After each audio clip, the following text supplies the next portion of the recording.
Hello everyone and welcome to a special video. Yes, it's my landmark video for reaching 300 subscribers on my channel, which of course I couldn't have done without you. I'm very, very grateful. I don't deserve you. Thank you very much. Thank you very much. Thank you. So you may have noticed a little while ago that I did list out the landmarks I wanted to hit and the special videos I was going to do alongside them. And I didn't have anything for 300 subscribers, but I thought the Q&A sessions are actually good fun. I love getting your questions in. I love being able to answer them fairly off the top of my head. So that's what I've done over the last week or so. I've been putting out the questions to you saying, get your questions to me. What would you like me to answer on this video? And what we'll do, I've actually had quite a few replies. Thank you very much for that. We'll do a few questions. I'm going to then throw in a quick collection tour that's now expanded and stuff here that you don't see. And then we'll finish off with some more questions. What do you say? So, in no particular order, we'll start with Gav, or Brian Bonebonts, or maybe they're one and the same person, who's asked, if you could only save one bot in your collection from a fire melting, which one? So, one bot in my collection, which would I save? It's very easy to say Masterpiece Beast Wars Dinobot, because he is pretty much my favourite, but what would I save? What would be the one that I would save? I really don't know. I could even say one of my more recent reveals, which was the Fans Hobby Armada Megatron. I love that figure. I've got the Planet X Carcass, the IDW Grimlock. Or would I go even a bit more like Masterpiece Ultra Magnus? I did love that figure. I still do. I don't know. I can't pick one, Gav. I don't know if I can pick one. Maybe Beast Wars Dinobot. He's cost so much money now and he wasn't cheap when I bought him. So it might have to be that one. And also his alter ego, or another person entirely, depending who you believe, Brian Bonebonts, no relation to Bobby Skullface, has asked the question, normal Skeletor or battle damage Skeletor? As in, which is your preference? I would say battle damage Skeletor, obviously. And why am I better than Scully Face Bob? I don't know, but go to TFCon, that's going to be held in Birmingham, and you might see the two in the same building. There could be fireworks there. Moving on to one of the longer serving fans of this channel, Dave King, who's got in touch, and he's come up with a very interesting question. There have been crossovers done with other franchises, G.I. Joe, Ghostbusters, but if you could pick one franchise to do a crossover with Transformers, what would it be, and could you give a rough idea of what the story could be told with them? Story's going to be hard, but one crossover I do want, and I don't think we've had this in Transformers at all, is could we not have a Warhammer crossover, the little models and the army building? I think some people have said this online. Would it not be great to have, like, you could still have the set characters, the hero characters, but could you not have like little drone armies that you can make as your pawns, as your troops to send in, and then have your hero comrades and commanders dotted around the battlefield? I have played Warhammer many, many years ago, and I think doing little model painting of Transformers would be brilliant, and you could do the whole stage and the battlefields, the dioramas. You could actually have like a blasted out arc that you could fight in. I think that would be really cool. Story-wise, I don't know if you could do any story with it, because the universe of Warhammer is just endless war, which, okay, so is Transformers. Maybe there is a story there, who knows. Other crossovers, they've done Marvel.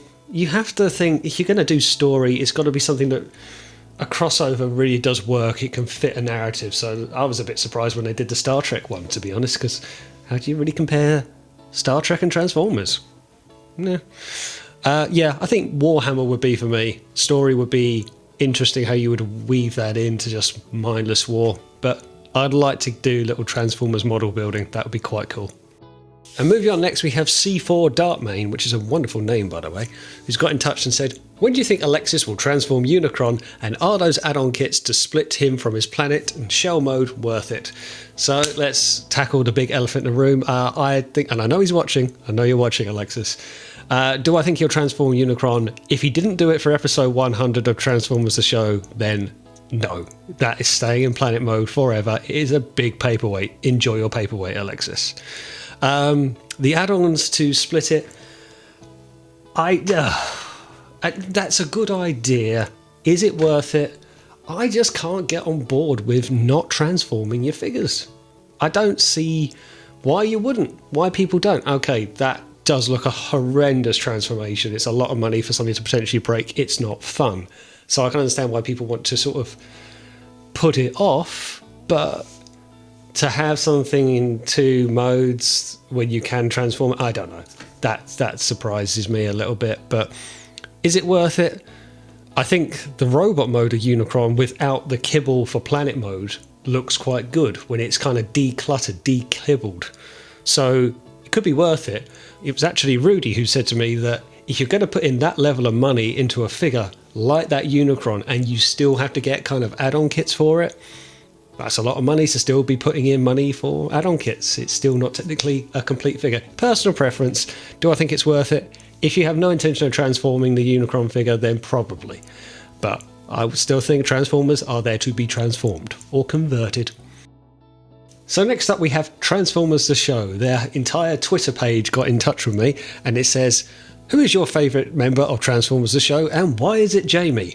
Seriously though, what is your favourite story or issue from the original Transformers Marvel UK comics? So, hello Jamie, how are you? And obviously it's Jamie, I have to say it's Jamie. But I love you too, Andy. Maybe you too, Paul. Now this is where I'm going to show my inexperienced knowledge. I was a fan of the Marvel comics and I've certainly got issues, I've certainly read them, but then I would always get confused, I guess, from whenever I would pick them up. Am I reading a UK comic or am I reading a US comic? I don't think I paid any particular mind to it. It was just a Transformers comic to me. And I've gone more into IDW comics than going back. So my knowledge can be a bit hazy, I will say that. But one thing that I did always like, and I think this is a UK thing, or it might even be both, I don't know if it was a story arc, well it probably was a story arc, it's when Grimlock took over as leader of the Autobots, and that was something I liked. I liked seeing the almost fractious nature within the Autobots by then, and how you had a very gentle leader in Optimus, and now going into a more rugged and ruthless leader in Grimlock, and I do think that's possibly one of the best uses of Grimlock as being a hard leader for the Autobots, particularly when you go up against the likes of a Scorponok. So I think that's probably something that always I look for and I stand out to read for the Marvel comics. But again, I'm not certain that's UK, and whether it's just a US storyline or if it's something that applies to both. I'm sure, Jamie, you'll correct me.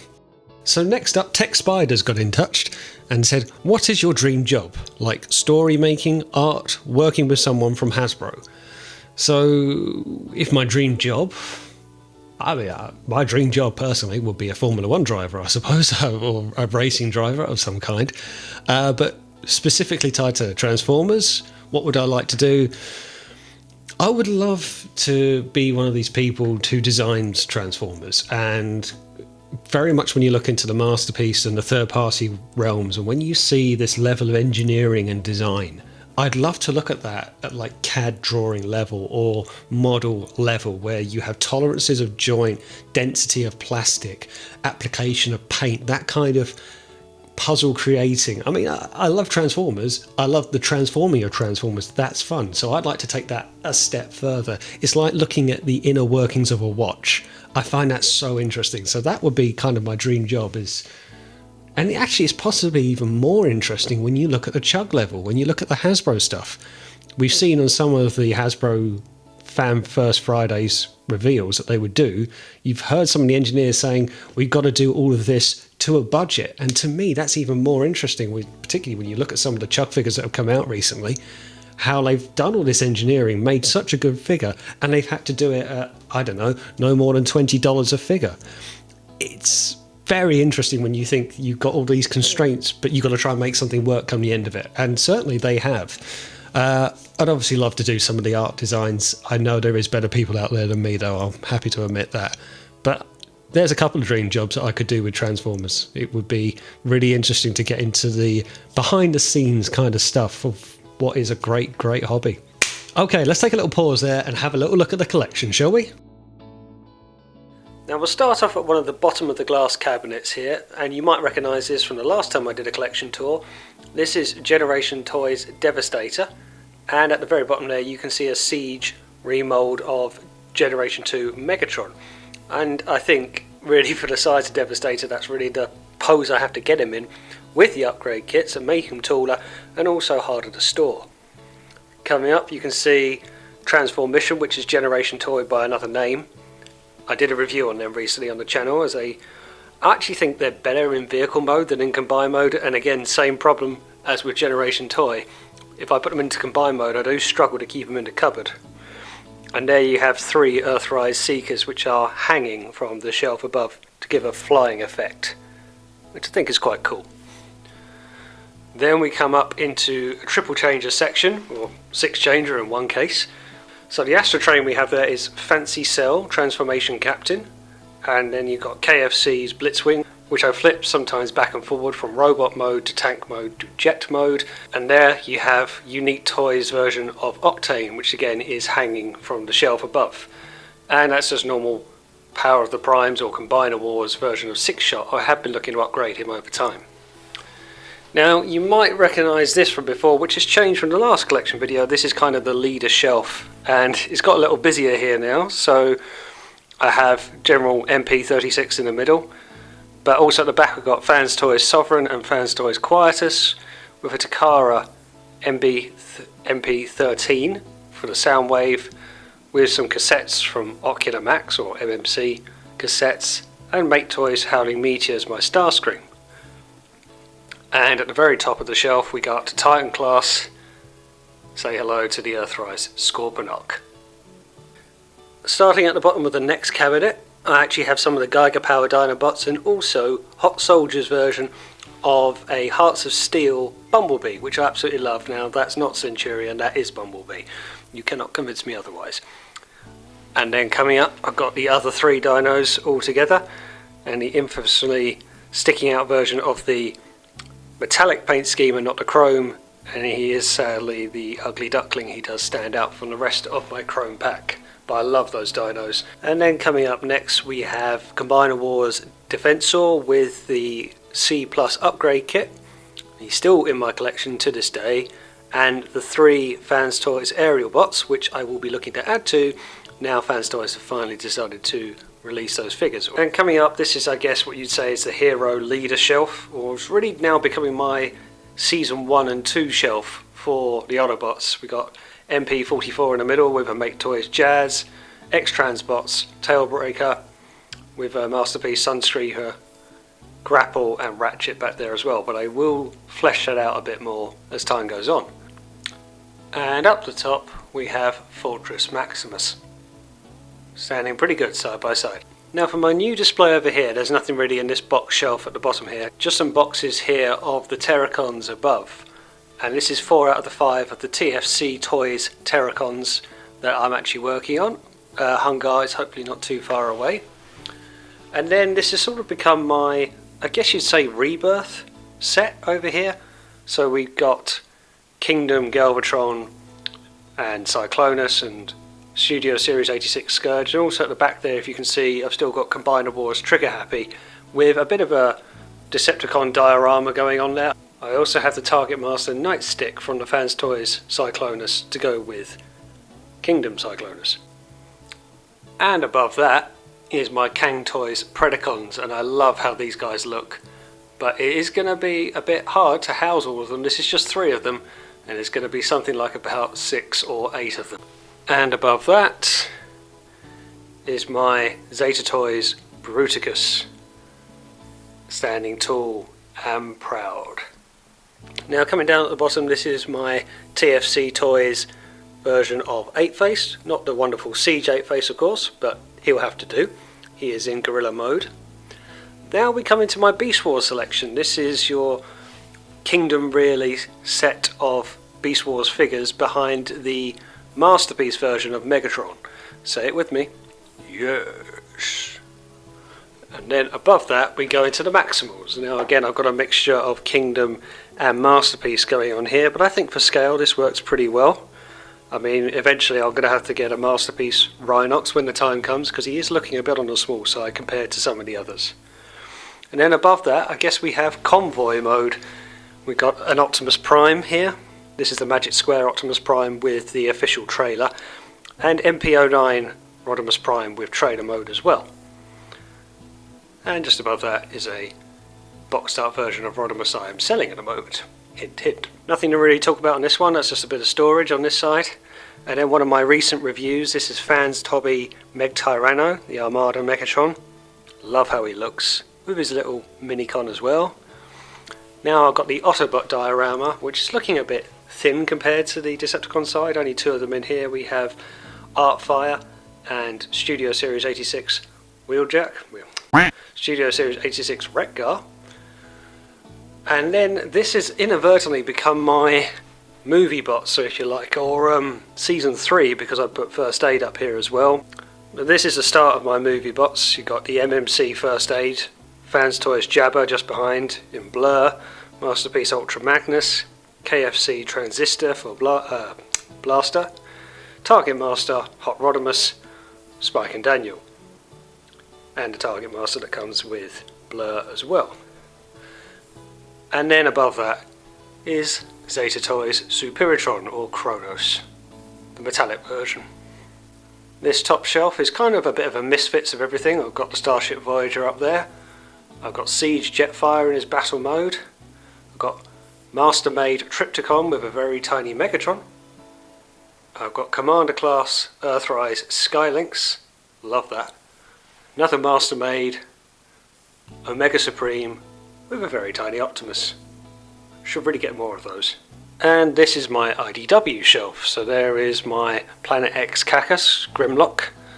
There is the MMC, I mean pretty much all of this is MMC version of Calidus, their Hot Rod. Tarn in the background there. Optus Pexus. Generation Toys version of an IDW Prowl. That is Make Toys Capola. That is a Mastermind. No, it isn't. Yeah, that is Mastermind Creations of Thunderclash. And that is Generation Toys Tyrant. All in all gives you a rather nice looking IDW shelf, which doesn't appear to be stopping growing, but I'm going to need a bigger shelf. And of course this is one thing that I like to do now. Lights only on the top row, but they do look quite nice and give a nice back glow as well, particularly at night time. Right, so back to it. So next up is Borders Dude. John's got in touch with 4 questions. He's greedy. You're greedy, John. And he's come up with some questions actually that I think you've seen from previous Q&A sessions before. But hey, let's go through them. So why the name Arrowfire? That's come up once before. I play darts. I'm a dart player. Arrow, darts and fire. I don't know. I really don't know. I spell it with a Y like Firefest because I'm hipster like that. What made you want to do YouTube videos? I've always wanted to, I suppose. Well, I say I've always wanted to. It's when I kind of stumbled across the likes of Thew and people like that, and I realised there was a whole community out there, and I thought I was very hesitant for a long time from wanting to do it to actually doing it. I did it in lockdown like a lot of people started to do. I wish I did it sooner. I think it's just the fact that it's when you realise that there's people out there just like you making videos just like you, it makes you want to be involved all the more. It makes you want to get involved and say, well, I can do that and I can put my own spin on it, particularly when you're working from home, living at home, isolating.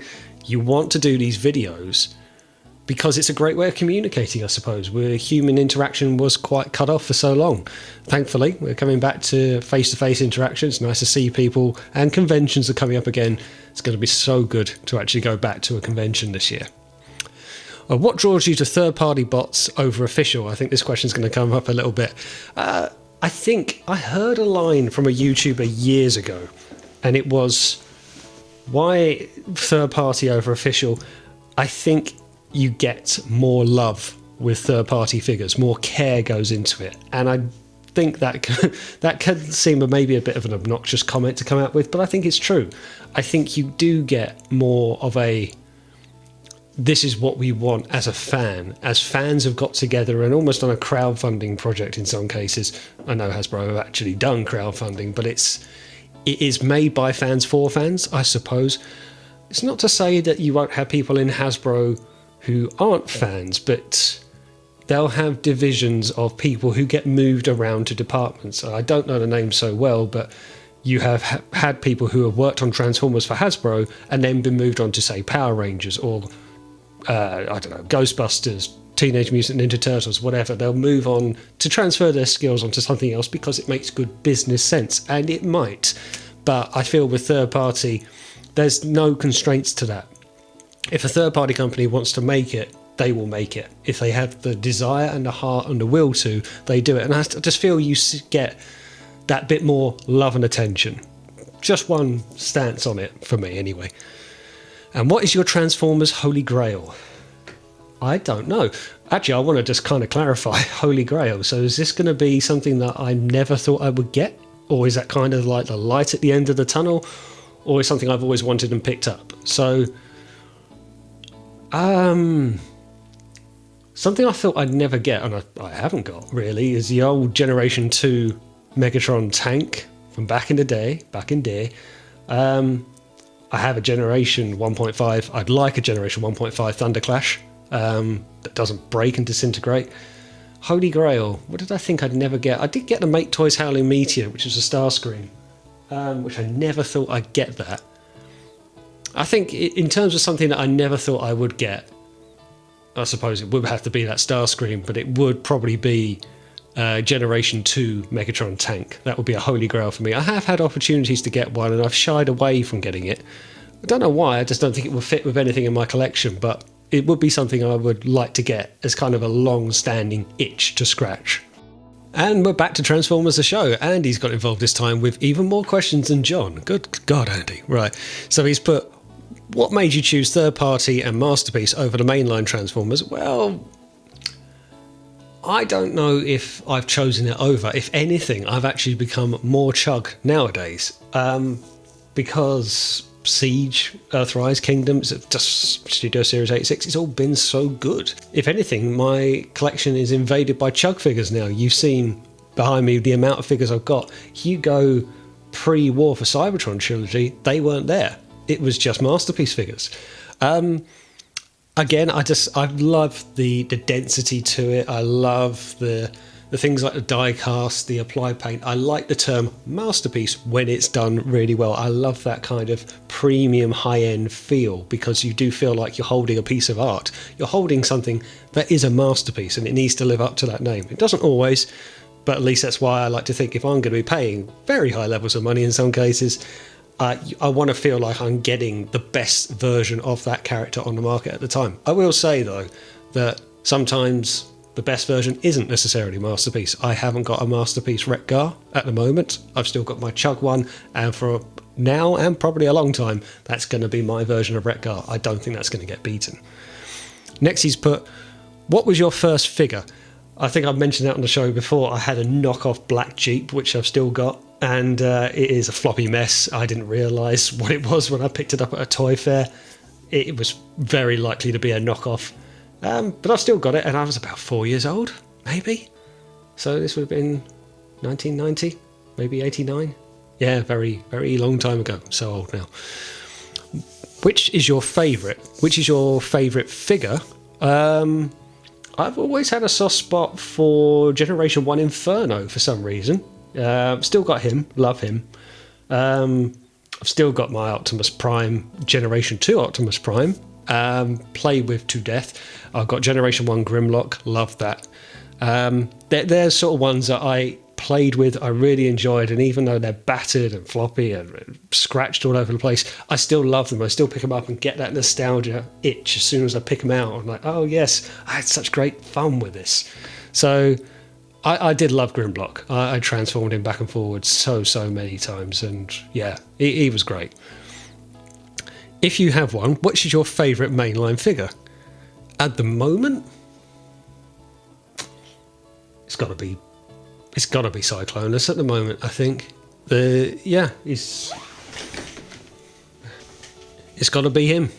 Right now, he's just so good. I look at him and he is just amazing in so many ways.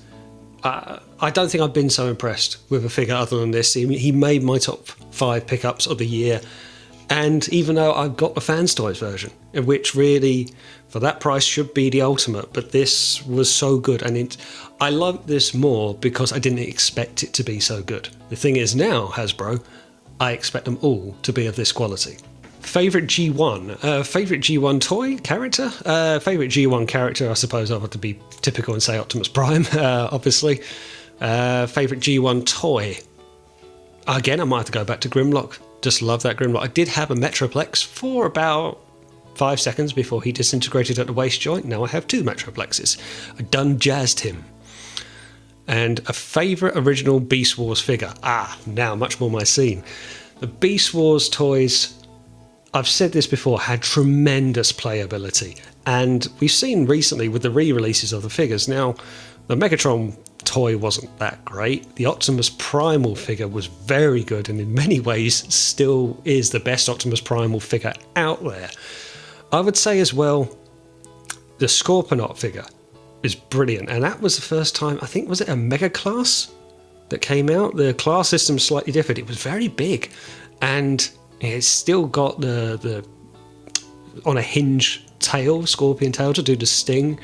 You had the claw with the rockets that would fire out of one claw and the bug that would fire out the other claw. The only trouble was the toy I had back in the day, of course, he was black-bodied. Which the Scorponok on TV was grey-bodied. I think the re-release of figures they've been doing on Hasbro recently, I think there is now a toon-accurate version out there. But the playability of Beast Wars was amazing. I had all of them, pretty much all of them anyway. I did love Transmetal Rampage. The big chrome crab that turned into a tank. That was a brilliant figure. That's still a brilliant figure. I've still got him. He's missing legs. Yeah, that's a toss-up between, I would say, the original Scorponok, and if you haven't got that figure, Andy, I know you're not a Beast Wars fan, do pick it up. It's the playability. They're great fun. But yeah, Transmetal Rampage as well. That was a very impressive figure. He says that will probably do. Yes, Andy. Yes, it will.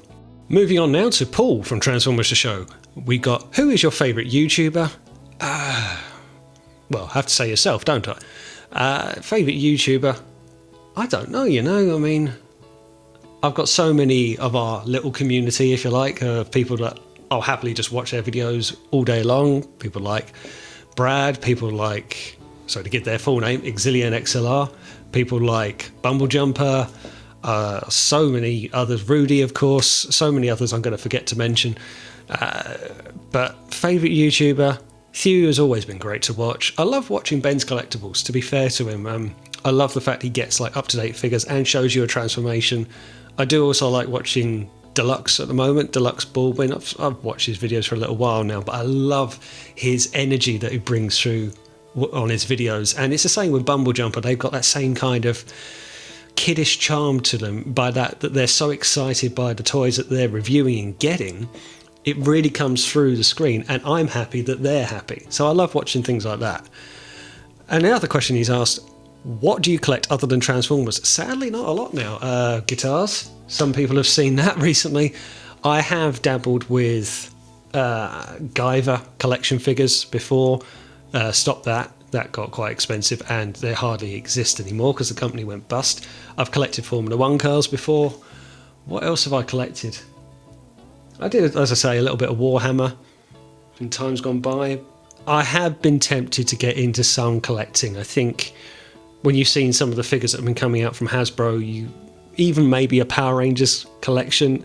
I've sort of left Power Rangers behind a long time ago, but when you're seeing some of these, the original Mighty Morphin Power Rangers and Megazords coming out and Dragonzords, that's really scratching a nostalgia itch from all those years ago. Turtles I can take or leave. Thundercats I could be tempted with, particularly, as people have said, could we have a transforming Thunder Tank? Wow, wouldn't that be great? I was very close to getting the He-Man figures from Masters of the Universe that was out on Netflix, Revelations it was. Some of them look really cool, actually. In terms of other collections, it's another rabbit hole I don't want to go down. This is an expensive hobby as it is. I don't want to start adding to it. I've seen Paul's collection, of course, of wonderful Star Trek ships, and that's really cool. That is, I imagine, another dangerous hobby to get into. And now Dave Mentz has got in touch, and he said, nothing to do with cost or rarity, what is the jewel in your collection? Well, if, no money's no object, rarity hard to find, it's actually not going to be Beast Wars Dinobot for a change. It's actually going to be Masterpiece Megatron MP36. And I never owned a Megatron by this point. When I got it for Christmas one year, and that was the first time I had any Megatron of any type. I had a Beast Wars Megatron from back in the day, but I didn't have a Generation 1 Megatron of any type. No Generations, nothing like that. And I still think that's probably one of the best Masterpiece figures that Hasbro have ever done, or Takara have ever done. And it looks so good, it looks so Generation 1, apart from I still can't transform it. Or maybe I have. That's a video for another day. One of you will understand that when you get there. But it's a really good figure. It's got all the posability. It's, again, proper job Masterpiece. But for me, the jewel is just the fact that I had a Megatron for the first time, Masterpiece or otherwise. I love him. He's very much a centerpiece of my collection. I sort of build my Decepticon shelf around him, and as you've seen. So yeah, I would have to say Masterpiece Megatron. I didn't think he would be, but when I got him, I thought, for the first time in so many years, I finally own a Megatron. That is pretty special for me. But I will point out there is the Kang Toys, the third-party set of Predacons that they're doing at the moment, and hopefully not too much longer, we should be getting Razorclaw. Razorclaw is always one of my favourites. I don't think this is the most G1 looking Razorclaw. I don't even think this is the most Razorclaw looking Razorclaw.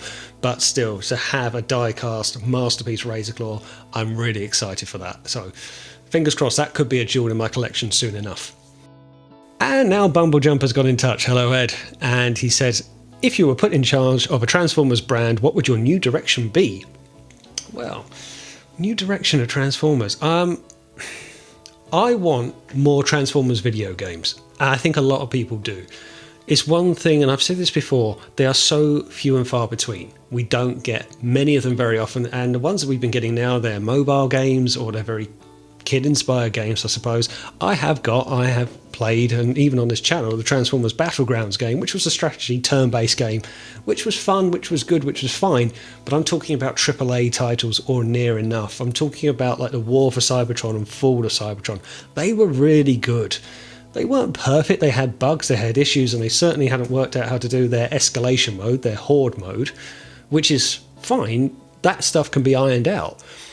But stuff gets done, like Hasbro or Activision or whoever has the rights to these, does these video games for a time and then goes quiet for so long. So we had War for Cybertron, we had Fall of Cybertron, there was sort of a trilogy that tied into the live action movies, but seriously, that was a bad business decision. They just decided to drop that trilogy. They could have closed it off nicely, but they obviously wanted to try and sell the movie franchise, so they incorporated what worked into that.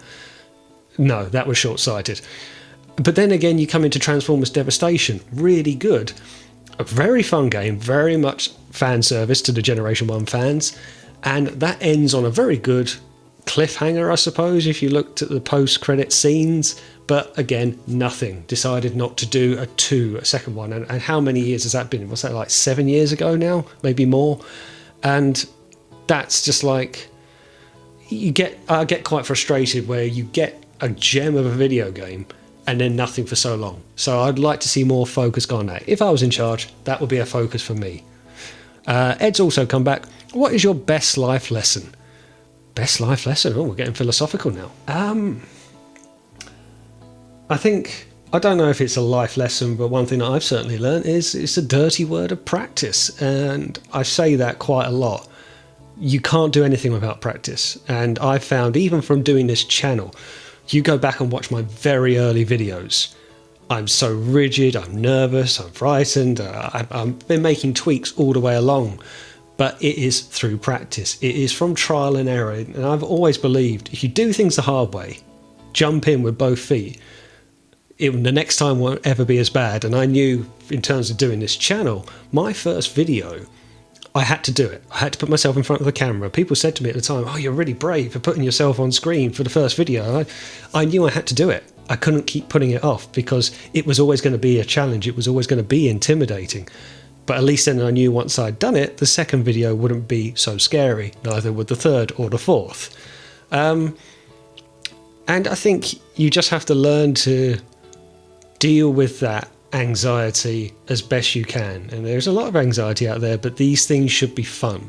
And if it gets to a point where it's not fun, well, it's almost not worth doing. But Yeah, I think for me, it's a dirty word of practice. Things are frustrating, things can be tiring, whatever they do, but the more you persevere, the better you will be, the more your mind will focus, the more your skills will sharpen and improve. I'm a musician, you've seen that before, and it is the dirty word of practice, but you have to practice 10 minutes a day on whatever your instrument may be. Pick up and play.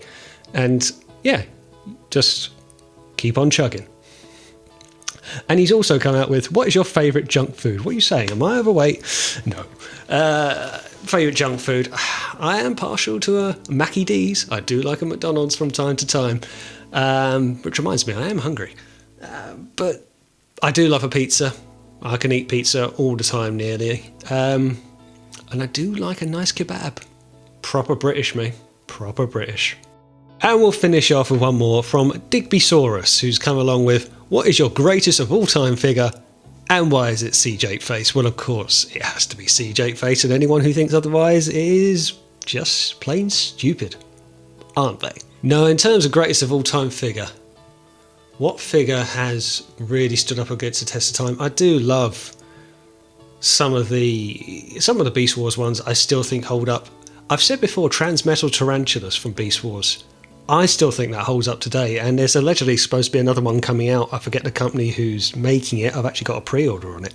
But I still think Transart is doing a lot of the Transmetal Beast Wars at the moment, and I don't think they'll beat the originals. Those toys were so good back then, and I'm not prepared to drop money on something that's just as good, if not worse, than what we had back in the day. Didn't they do a Cheetor recently, Transmetal 2 or Transmetal 1 Cheetor?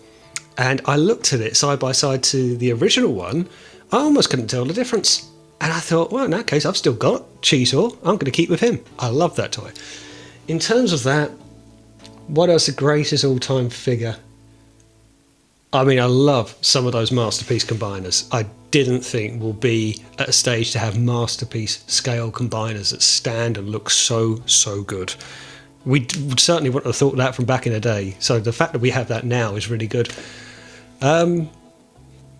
Yeah, that might have to be it. I might have to go Beast Wars. I do throw a lot of Beast Wars out. Greatest of all time. I do still have, of course, as you've seen, Combiner Wars or Power of the Primes Trigger Happy. And I've still got him, you know, and he's quite old now. And I said this on a video on Transformers The Show recently, that the fact that we do recycle our collections, I've done a video on that as well, every so often, out with the old, in with the new, better paint, better engineering, all of that. Yes, but I've still got him. And, okay, there isn't another Trigger Happy as of yet, so I can't replace him. But he still fits in with my collection really well, and I think that's testament to a really good figure. If you've got something that you don't want to recycle after so many years, I wouldn't say he's the greatest of all time, but he's certainly one that I still enjoy to this day. I haven't felt the need to replace him. Of course, if anyone had the G1 Metroplex from back in the day, or even a G1 Scorponok, I mean, there's some fantastic relics of the past. Or more modern times, I've got the Geiger Power Dinobots, massive dinosaurs, and I've said before, I don't think there are better dinosaurs on the market. I really don't. Okay, there we go. That is the Q&A done, and that is a special video done. Thank you very, very much for getting in all of your questions. I really hope I gave you some answers that you wanted to hear, or at least feel like I've given you some time to answer the questions anyway. It's great to hear what's going through your mind as you're asking me. Hopefully, as we start to get to do more conventions, people might actually come up to me in some of these conventions. I am going to TF Nation this year in Birmingham in August. So if you do see me there and you're attending and you want to ask a question, by all means come and find me. But thank you very, very much for helping me reach 300 subscribers. Again, this wasn't planned. The landmark was actually going to be 500, which we're working our way there. As it stands, 198 to go. So we're getting there. It's going to be interesting to see how far we can grow this channel, but I really, really do appreciate all the support. And please continue to get in touch. Every comment, every subscriber, every time you interact, I do genuinely enjoy it. I do really appreciate you all taking the time. Thank you oh so much.